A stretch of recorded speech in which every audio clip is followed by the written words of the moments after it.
बाजू सच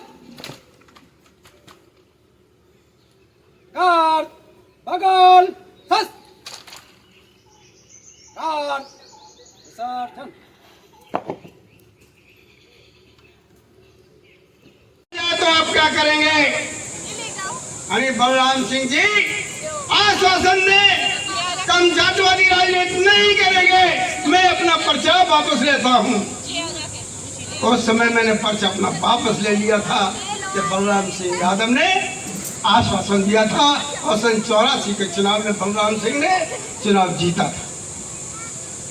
साथियों, आज हम पुरानी यादों को याद करते हैं जब बच्चे कह रहे थे इन होनहार बच्चों के अंदर जो प्रतिभाएं छिपी हुई हैं, जो माननीय कमांडर साहब के प्रति अगाध श्रद्धा बढ़ रही थी, जो इनके दिलो दिमाग में एक उमंग थी कि कमांडर साहब जैसा भारत चाहते थे वैसे भारत बनना चाहिए और उस भारत को बनाने के लिए इस मातृभूमि की एक एक कर सारे देश में जानी चाहिए, जिले में जानी चाहिए, लोगों को एक प्रेरणा मिले, एक संदेश मिले।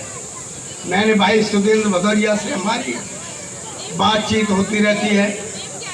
अरे भाई साहब कुछ करिएगा, क्योंकि जब मैं पार्लियामेंट देखता हूँ मोदी के सामने अच्छे अच्छे नेता बोले हो गए हैं, वहां की दीवारें सुनसान पड़ी हुई है, कोई गरीब होता तो सोचता की बात करने वाला नहीं है।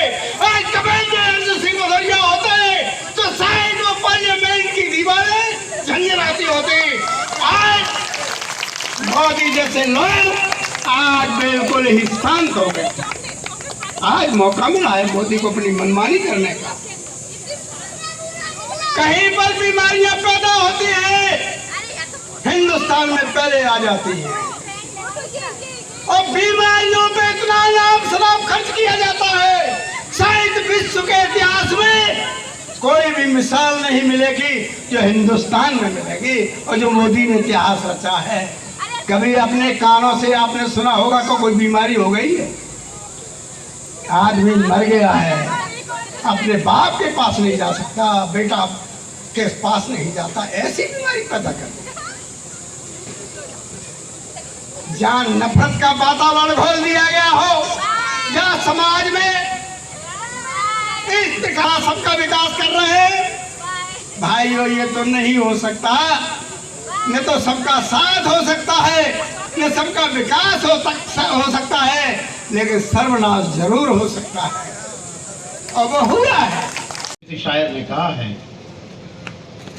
कि फूल मरता है मधुमास नहीं मरता, फूल मरता है मधुमास नहीं मरता, व्यक्ति मरता है विश्वास नहीं मरता।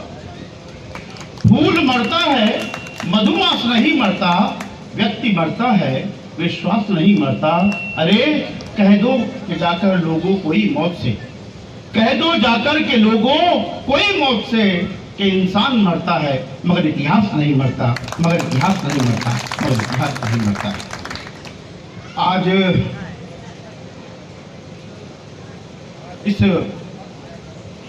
महत्वपूर्ण कार्यक्रम मेरे लिए ये अवसर जो मिला, मेरे मित्र भाई क्रांति कुमार कटियार जी जो कि खुद एक स्वतंत्रता संग्राम सेनानी परिवार से हैं, उनके द्वारा आज मुझे बसरेहर के सिलुरिया ग्राम की धरती पर आने का अवसर मिला।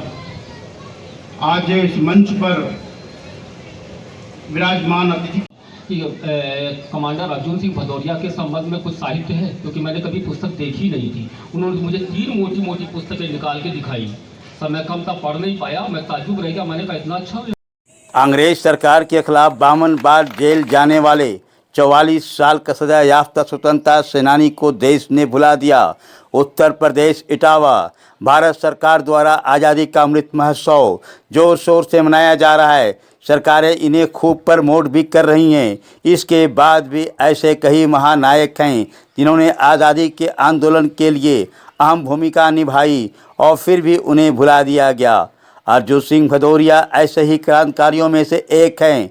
अर्जुन सिंह ने लाल सेना बनाकर अंग्रेज़ों के दांत खट्टे कर दिए थे। लाल सेना के कमांडर अर्जुन सिंह भदौरिया ने रूस की तर्ज पर लाल सेना बनाई थी, जिसके कारण 52 बार जेल और अंग्रेज सरकार ने 44 साल की सज़ा सुनाई थी। फिर भी अमृत महोत्सव मनाने वाली सरकार ने उन्हें भुला दिया।